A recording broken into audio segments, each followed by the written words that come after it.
For today's ulam, gagawa po tayo ng dinuguang Bicol. Ito po, pinaghalo na natin yung dugo at saka yung nyog. Mamaya pipigain po natin para makuha yung katas ng nyog. Yun na po yung gata, kasama na yung dugo. Tsaka po natin siya isasalin. Piga, malapot po siya.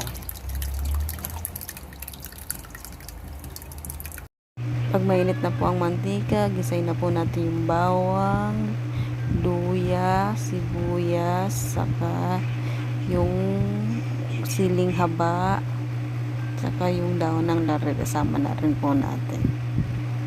Ayan. Dire-diretso lang, halo-halo, halo-halo. Lahatin mo na kasi, ang tagal pa eh. Sige na, dali na.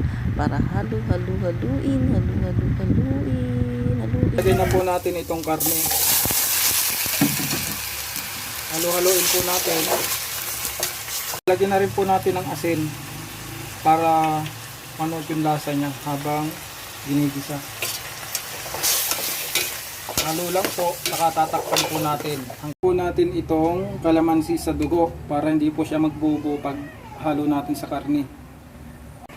Hindi lalagyan din po natin ng suka kasi medyo konti lang yung kalamansi natin. Mag-a-add na lang po tayo mamaya kung sakaling kulang pa siya.